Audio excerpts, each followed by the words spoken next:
আমি পৰিশ্ৰম কৰিও ফল নোপোৱাৰ মূল কাৰণ কি হ'ব পাৰে?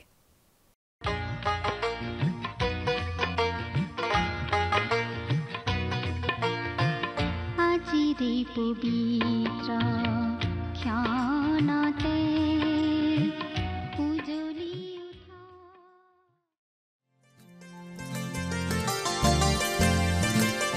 এই সৃষ্টি চাই অবাক হৈ যেনি চাও নুবুজো তুমি কেনে মহিমাময়। এই সৃষ্টি চাই অবাক হৈ যেনি চাও নুবুজো তুমি কেনে মহিমাময়।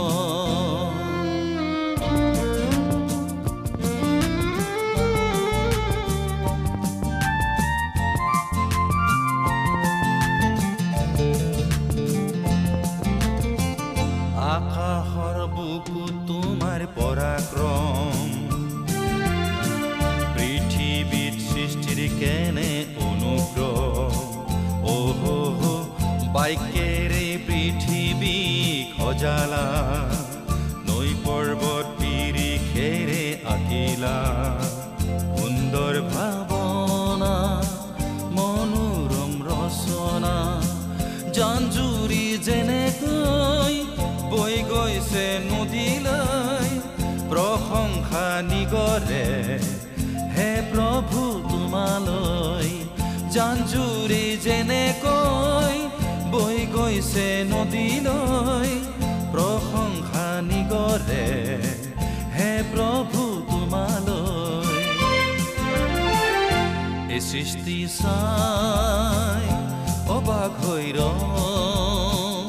যেনি চাও নুবুজো তুমি কেনে মহিমাময়।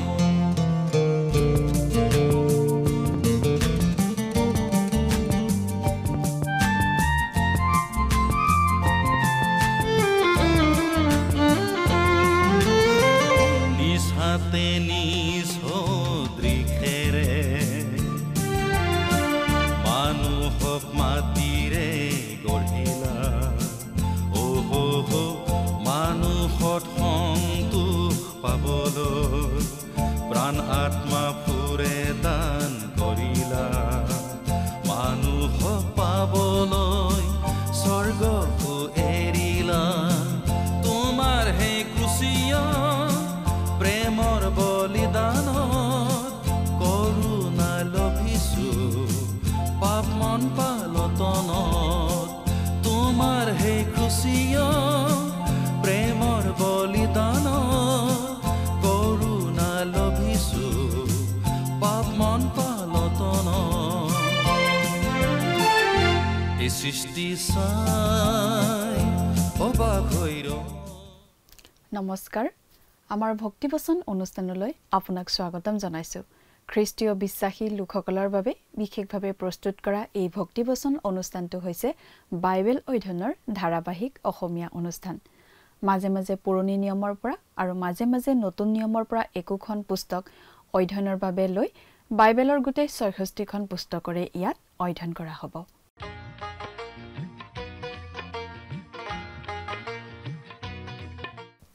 প্ৰিয় দৰ্শক, আপুনি যদি আমাৰ আগৰ অনুষ্ঠানটো শুনিছিল তেনেহলে আপোনাৰ নিশ্চয় মনত আছে যে আমি এতিয়া বাইবেলৰ পুৰণি নিয়ম খণ্ডৰ সগয় ভাৱবাদীৰ পুস্তক নামৰ পুস্তকখন অধ্যয়ন কৰি আছো।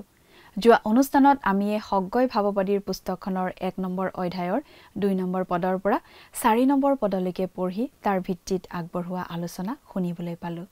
আজিৰ অনুষ্ঠানত আমি এই সগয় ভাৱবাদীৰ পুস্তকখনৰ ১ নম্বৰ অধ্যায়ৰ ৫ নম্বৰ পদৰ পৰা ৮ নম্বৰ পদলৈকে পঢ়ি তাৰ ভিত্তিত আগবঢ়োৱা আলোচনা শুনিবলৈ পাম।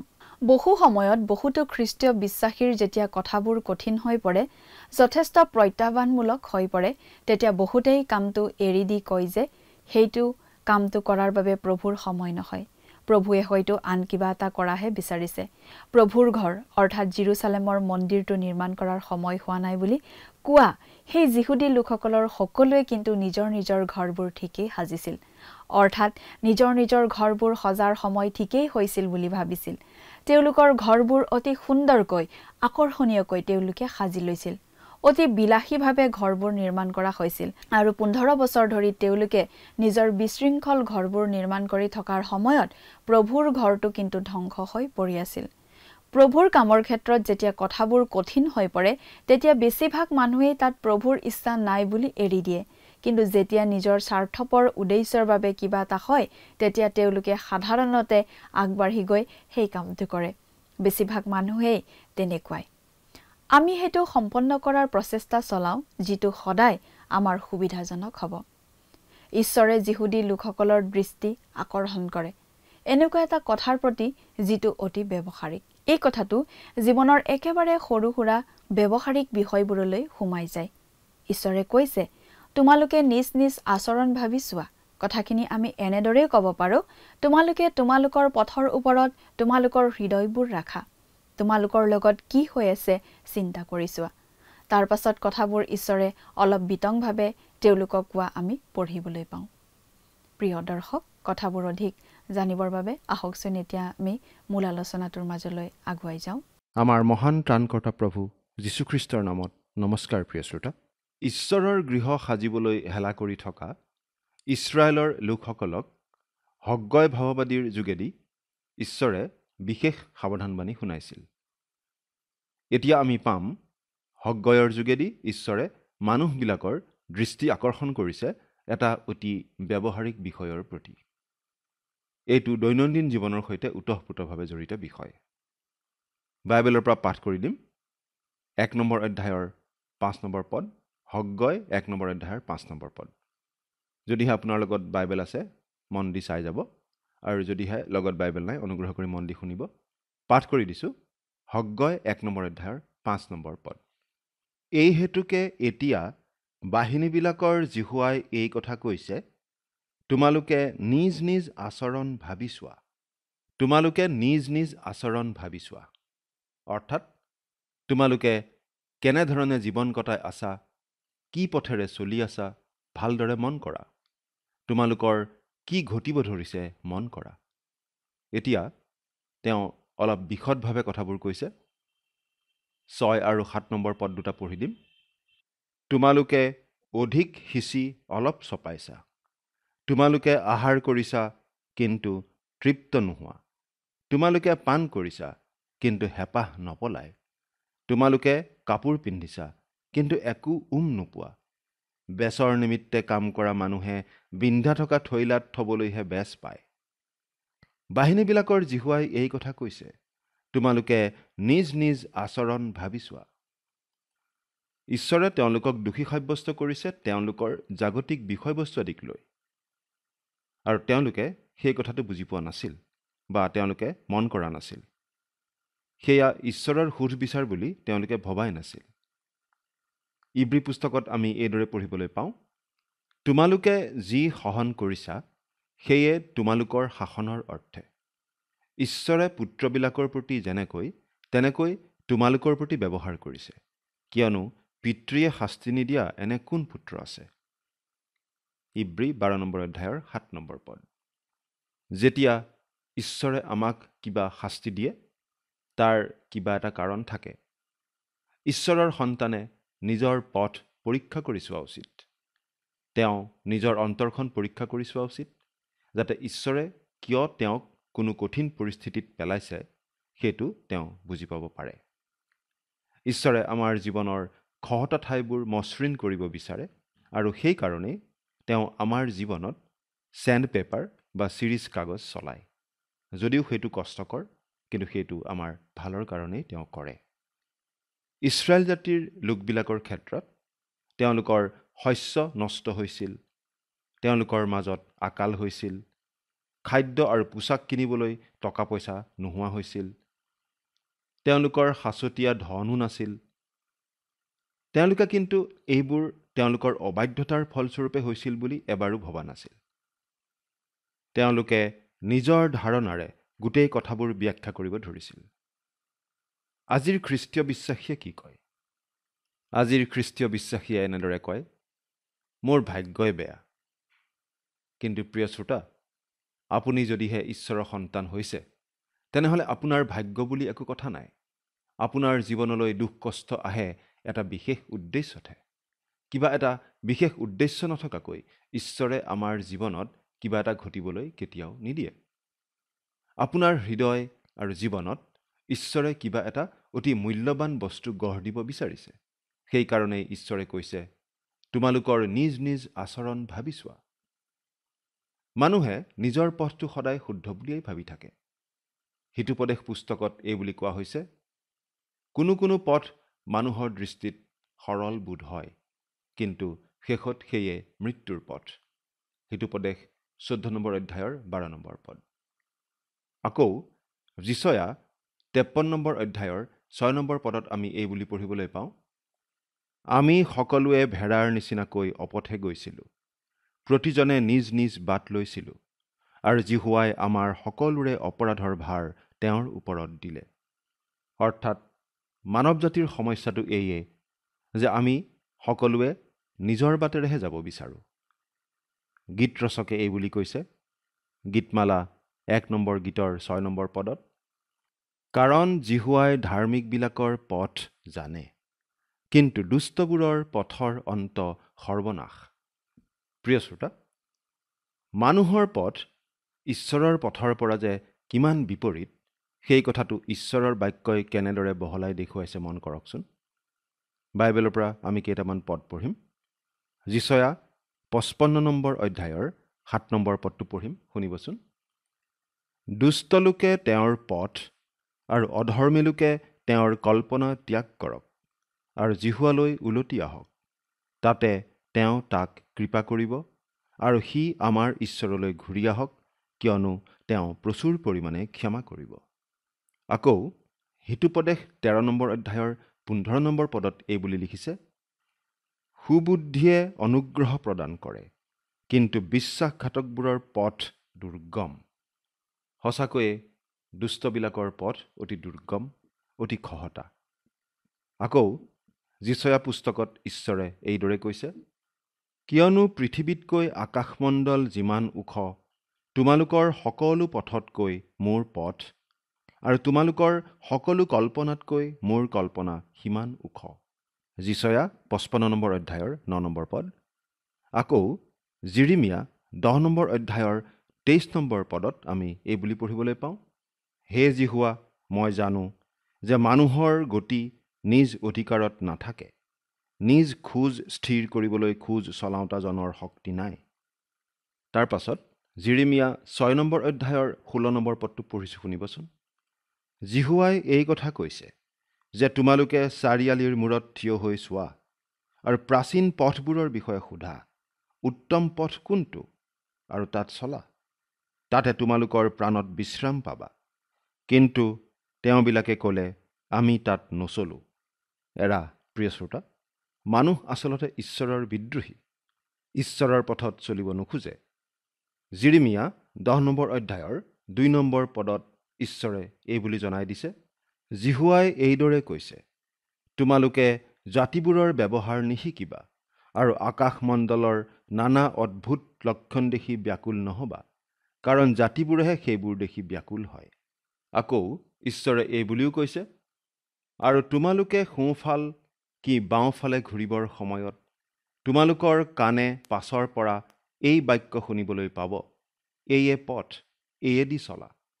যিচয়া 30 নম্বৰ অধ্যায়ৰ 21 নম্বৰ পদ।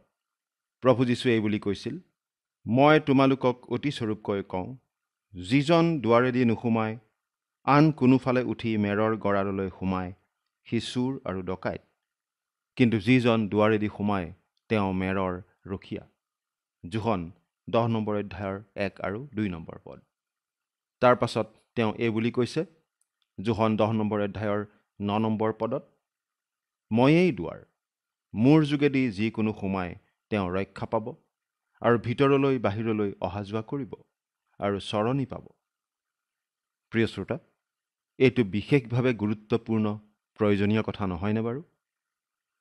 ঈশ্বৰে তেওঁৰ লোকবিলাকক এই বুলি কৈছে, তেওঁ বিচাৰিছে তেওঁলোকে যাতে তেওঁলোকৰ পথ বিবেচনা কৰি চায়, তেওঁলোক কেনেদৰে চলিছে পৰীক্ষা কৰি চায়, তেওঁলোকে তেওঁলোকৰ চলন ফুৰণ, জীৱন ধাৰণৰ প্ৰণালী ভালদৰে যাতে বিবেচনা কৰি চায়।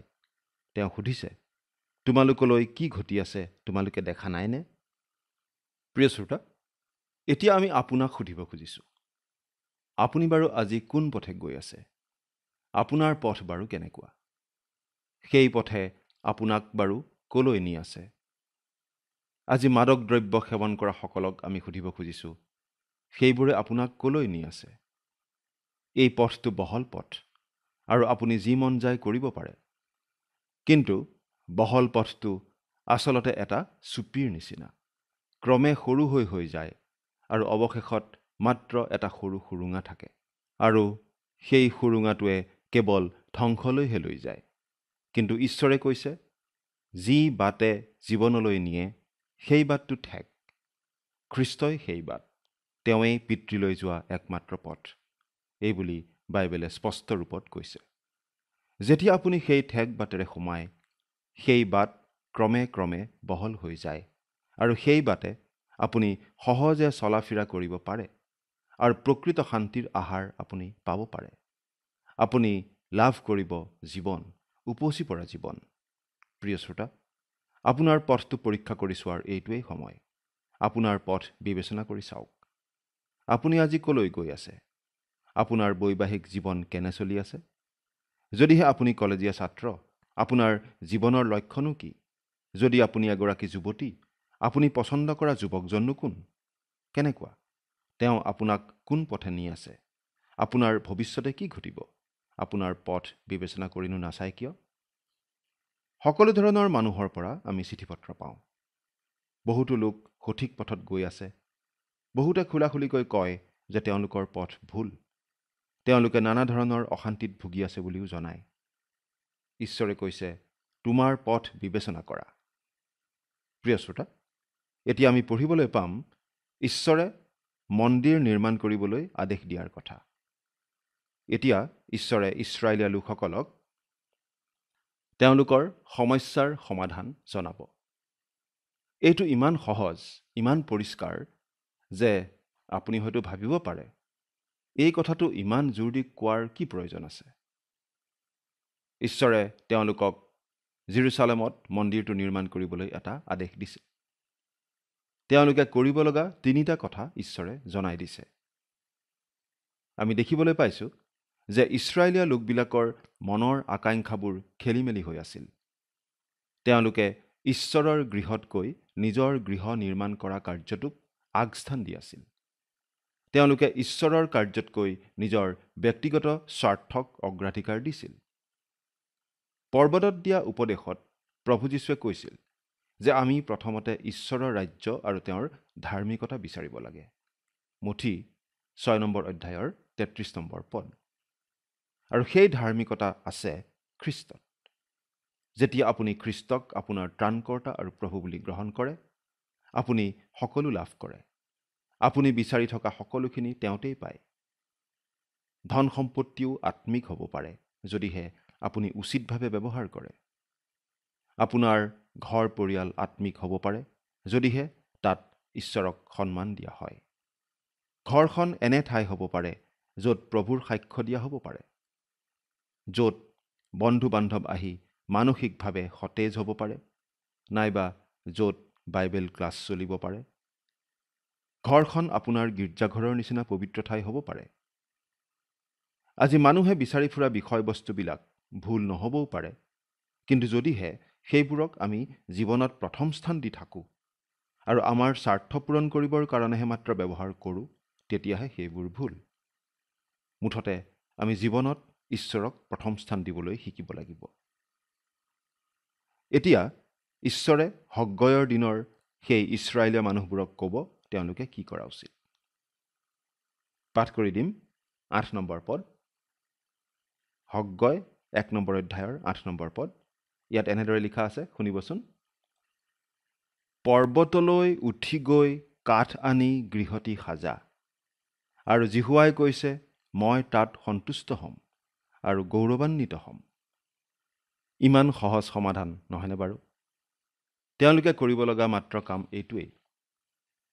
প্ৰথম কামটো আছিল পৰ্বতলৈ যোৱা, দ্বিতীয় কামটো হৈছে কাঠ আনা, আৰু তৃতীয় কামটো হৈছে মন্দিৰ নিৰ্মাণ কৰা। আমাৰ আচৰিত লাগে, সেই কথাটো ইছৰাইলীয় লোকবিলাকৰ কোনেও কিয় আগতে ভাবি চোৱা নাছিল? মানুহবোৰৰ চকুৰ আগত যেতিয়া প্ৰকাণ্ড মই বোলা শব্দটো আছিল, সেই মই শব্দটোৱে তেওঁলোকৰ দৃষ্টিত বাধা দি আছিল আৰু তেওঁলোকে চাবলগীয়া বস্তুবোৰ দেখা নাছিল। সহজ কথাটো জটিল যেন হৈ পৰিছিল। মানুহে কয়, জীৱনটো বৰ জটিল, আমাক মনোবৈজ্ঞানিকৰ সহায় লাগে।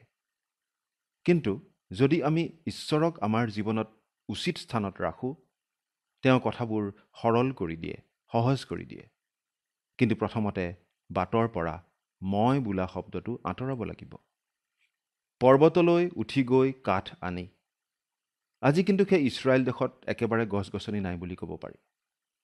তেওঁলোকে বৃক্ষৰোপণৰ আঁচনি গ্ৰহণ কৰিব লগা হৈছে, তথাপি পৰ্বতবোৰ খালী খালী যেন হৈ আছে। কিন্তু এই পদটোৰ পৰা আমি বুজি পাওঁ যে এসময়ত এই পৰ্বতবোৰ গছ গছনিৰে ভৰা আছিল। কিন্তু ৭০ চনত যেতিয়া ৰোমিয়া শত্ৰুবোৰে আক্ৰমণ কৰিছিল, সেই ৰোমিয়া সৈন্যবিলাকে নগৰবোৰ ধ্বংস কৰাৰ লগতে গছ গছনিবিলাকো একেবাৰে কাটি খাস্তাং কৰি পেলাইছিল। ঈশ্বৰে তেওঁলোকক দিয়া সহজ সমাধানটো আছিল পৰ্বতলৈ উঠি গৈ কাঠ আনি গৃহটি সাজা। অৱশ্যে সেই কামখিনি কৰিবলৈ যথেষ্ট পৰিশ্ৰমৰ প্ৰয়োজন হ'ব। প্ৰিয় শ্ৰোতা, যদিহে আপুনি ঈশ্বৰৰ হকে পৰিশ্ৰম কৰিবলৈ সাজু নহয়, ঈশ্বৰে আপোনাক যি কৰিবলৈ কয় সেইটো কৰিবলৈ যদি আপুনি আগ্ৰহী নহয়, তেনেহ'লে বাইবেল অধ্যয়নে আপোনাক বিশেষ সহায় কৰিব নোৱাৰে। ঈশ্বৰে কামত বিশ্বাস কৰে, কথাত নহয়। হগ্গয়ৰ এই চুটি পুস্তকখন কামৰ পুস্তক। আমি এই সুন্দৰ চুটি পুস্তকখনত দেখিছোঁ যে প্ৰথমতে ঈশ্বৰে তেওঁৰ লোকবিলাকক বিশেষভাৱে প্ৰত্যাহ্বান জনাইছে। মানুহবোৰে মিছা অজুহাত দেখুৱাই আছিল, কিন্তু আচলতে এলাহতেই তেওঁলোকে ঈশ্বৰৰ গৃহ সজাৰ পৰা বিৰত আছিল আৰু কৈছিল, ঈশ্বৰৰ গৃহ নিৰ্মাণ কৰাৰ এয়া সময় নহয়। ঈশ্বৰে তেওঁলোকক কিন্তু কামত লাগি যাবলৈ কৈছে। ঈশ্বৰে কৈছে, তোমালোকৰ শস্য নষ্ট হোৱা আৰু আন আন সমস্যাবোৰৰ বিভিন্ন কাৰণ তোমালোকে দেখুৱাইছা, কিন্তু মোক দোষ নিদিয়া কিয়? ময়েই তোমালোকলৈ সমস্যাবোৰ পঠিয়াইছোঁ। মই তোমালোকক সাৰ পুৱাব খুজিছোঁ, টোপনিৰ পৰা জগাই দিব খুজিছোঁ। তেওঁলোকৰ পথ বিবেচনা কৰিবলৈ কৈছিল আৰু মন্দিৰটো নিৰ্মাণ কৰা কামত লাগি যাবলৈ কৈছিল। পৰ্বতলৈ যোৱা, কাঠ আনা আৰু মন্দিৰ সাজা। পৰ্বতৰ পৰা কাঠবোৰ নিজে নিজে নামি নাহে, মানুহে গৈ কাটি নমাই আনিব লাগিব। ঈশ্বৰে কিবা অলৌকিক ধৰণে কাঠ অনাই দিব বুলি আশা কৰি থকাটো ভুল, নহয়নে বাৰু? প্ৰিয় শ্ৰোতা, আমি আমাৰ কৰিব লগা কাম নকৰি হাত সাৱটি বহি থাকি ঈশ্বৰে অলৌকিকভাৱে সকলো কৰি দিব বুলি ভাবি থকাটো নিশ্চয় মূৰ্খামি। এলাহৰ কাৰণেই আচলতে মানুহ বিফল হয়। ছানডে স্কুল শিক্ষক হিচাপে, প্ৰচাৰক হিচাপে, পালক হিচাপে আৰু সফল খ্ৰীষ্টিয়ান জীৱন যাপন কৰা বিষয়তো বিফল হয়, এলাহৰ কাৰণেই। প্ৰথম কথাটো হৈছে, ঈশ্বৰে তেওঁলোকৰ মনবোৰত আবেদন জনাইছিল। প্ৰথমতে ঈশ্বৰে কৈছে, তোমালোকে কৈ আছা এইটো ঈশ্বৰৰ গৃহ নিৰ্মাণ কৰাৰ সময় নহয়। তেনেহ'লে তোমালোকে নিজৰ ঘৰ কেনেদৰে বান্ধিব পাৰিছা? চিন্তা কৰা। দ্বিতীয়তে, তেওঁলোকৰ অন্তৰত ঈশ্বৰে প্ৰশ্ন জগাইছিল, কাৰণ ঈশ্বৰে তেওঁলোকৰ পথ বিবেচনা কৰি চাবলৈ কৈছিল। তৃতীয়তে, ঈশ্বৰে তেওঁলোকক এটা আজ্ঞা দিছিল আৰু সেইটো আছিল তেওঁলোকৰ ইচ্ছাৰ প্ৰতি আবেদন। পৰ্বতলৈ উঠি গৈ কাঠ আনি গৃহটি নিৰ্মাণ কৰা। এইটো সহজ যেন কথা, কিন্তু অতি গুৰুত্বপূৰ্ণ কথা, আৰু এইটো কৰিবলৈ তেওঁলোকৰ ইচ্ছা থাকিব লাগিব। প্ৰিয় শ্ৰোতা, আজি আমিও হাত কোচাই ঈশ্বৰৰ কাৰ্যৰ বাবে আগবাঢ়ি যোৱা উচিত। বহুতো মানুহ আজি আলিৰ কাষত বহি আছে, যেন বাহিৰৰ পৰা খেলৰ দৰ্শক হৈহে মানুহবিলাকে ভাল পায়। খ্ৰীষ্টীয় বিশ্বাসীসকলেও আজি আনে কিবা কৰা চাই থাকিহে যেন ভাল পায়। বহুতো শিক্ষক প্ৰচাৰকে আজি অকলে কাম কৰি কৰি মৰিব লগা অৱস্থা হৈছে। পালকজনেই মণ্ডলীৰ সকলো ৰোগীক অকলে চাব লাগে, সকলো সাংগঠনিক কামো অকলে কৰিব লাগে, সকলো চোৱা চিতাও কৰিব লাগে। ডিকনসকলেও কিবা অলপ কৰা উচিত নহয়নে বাৰু? মণ্ডলীৰ সভ্যসকলেও কিবা কৰা উচিত নহয়নে বাৰু? আপুনি বাৰু কিবা কামত ভাগ লৈ আছেনে? ৰোগীক চাবলৈ যায়নে? পালকে মণ্ডলীৰ সভ্যসকলক পৰিচৰ্যাৰ বাবে প্ৰস্তুতহে কৰিব লাগে। সকলো কাম পালকেই কৰিব নালাগে। যদিহে আপুনি কোনো স্থানীয় মণ্ডলীৰ সদস্য বা সদস্যা, আপুনি কামত লাগি যোৱা উচিত।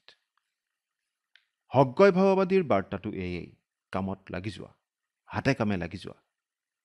মণ্ডলীত বহুতো মানুহ আছে যিসকলে সমজুৱাভাৱে প্ৰাৰ্থনা কৰিব হয়তো নাজানে বা আন চকুত লগা ধৰণৰ কামো হয়তো কৰিব নাজানে। কিন্তু আমাক হাতে কামে সহায় কৰা মানুহো বহুত লাগে। হাত কুচাই লৈ কামত লাগি যাবলৈ আগবাঢ়ি অহা মানুহ আমাক বহুতো লাগে। প্ৰিয় শ্ৰোতা, আচলতে হগ্গয় ভাৱবাদীৰ পুস্তকখনৰ কথাখিনি ইমান সৰল যে ঈশ্বৰৰ বাক্যত যেন স্থান পোৱা উচিত নাছিল, আমাৰ তেনেকুৱা লাগিব পাৰে। কথাবোৰ যেন আৰু অলপ জটিল হোৱা হ'লে ভাল হ'লহেঁতেন, আমাৰ এনেকুৱা লাগিব পাৰে। হগ্গয়ৰ বাৰ্তাটো আছিল অতি সৰল, পৰ্বতলৈ উঠি যোৱা, সেইটো প্ৰথম কথা। তাৰ পাছত তেওঁ কৈছিল কাঠ কাটি আনা, সেইটো দ্বিতীয় কথা। তাৰ পাছত কৈছিল গৃহটি নিৰ্মাণ কৰা। তাতকৈ আৰু ক'ব লগা একো নাছিল। গতিকে তাতকৈ বেছিকৈ জটিলকৈ কথাখিনি কোৱা হোৱা নাছিল। সেই সকলোখিনি কোৱাৰ পিছত কামহে কৰিব লগা আছিল। অৰ্থাৎ কোৱাতকৈ হাতে কামে লাগি গৈ সেই গৃহটি নিৰ্মাণ কৰাৰহে প্ৰয়োজন আছিল। প্ৰিয় শ্ৰোতা, আজি আমাক কথাতকৈ কামৰহে বেছি প্ৰয়োজন, নহয়নে বাৰু? প্ৰভু যীশুৰ বিষয়ে আপুনি হয়তো বহু কথাই শুনি আছে, হয়তো বুজিও পাইছে, কিন্তু তেওঁক আপুনি আপোনাৰ জীৱনৰ ত্ৰাণকৰ্তা বুলি গ্ৰহণ কৰিছেনে? বা হয়তো যদিহে তেওঁক গ্ৰহণ কৰিছে, তেওঁৰ হকে আপুনি বাৰু কিবা কাম কৰি আছেনে? চিন্তা কৰি চাওকচোন। ঈশ্বৰে আপোনাক আশীৰ্বাদ কৰক। আমেন।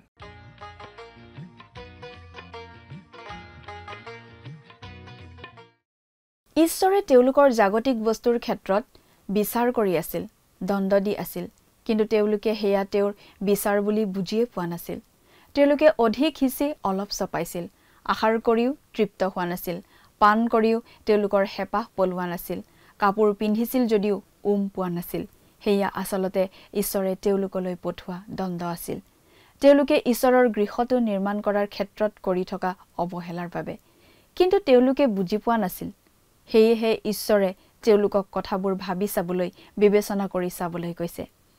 তাৰ পাছত ঈশ্বৰে তেওঁলোকক তেওঁলোকৰ সমস্যাৰ সমাধান দিবলৈ ওলাইছে। সেই সমাধানৰ কথাখিনি ইমানেই সহজ, ইমানেই স্পষ্ট যে আমি সহজে বুজি পাওঁ।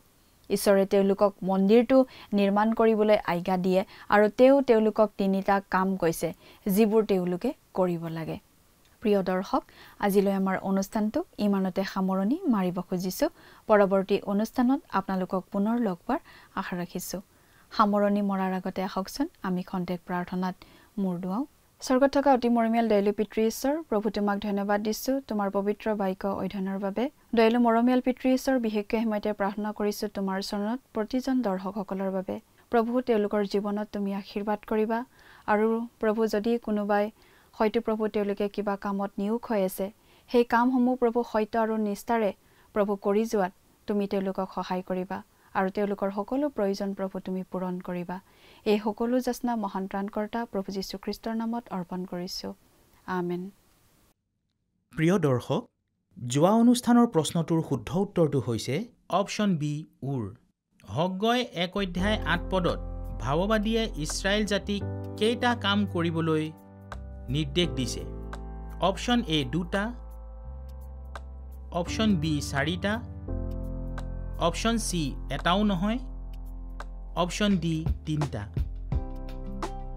প্ৰিয় দৰ্শক, আজিৰ প্ৰশ্নৰ সঠিক উত্তৰটো আজি সন্ধিয়া 6 বজাৰ আগেয়ে আপোনাৰ নাম আৰু সম্পূৰ্ণ ঠিকনাৰে সৈতে আমালৈ 7429840242 নম্বৰত SMS নাইবা হোৱাটছআপ যোগে প্ৰেৰণ কৰক। প্ৰিয় দৰ্শক, আপুনি যদি আমাৰ এই অনুষ্ঠানৰ যোগেদি আশীৰ্বাদপ্ৰাপ্ত হৈছে আৰু আমাৰ লগত কথা পাতিবলৈ বিচাৰিছে বা আপোনাক প্ৰাৰ্থনাৰ সহায় আৰু পৰামৰ্শ লাগে, তেন্তে আমালৈ 7429840242 এই নম্বৰত পোনপটীয়াকৈ ফোন কৰিব পাৰিব। ধন্যবাদ।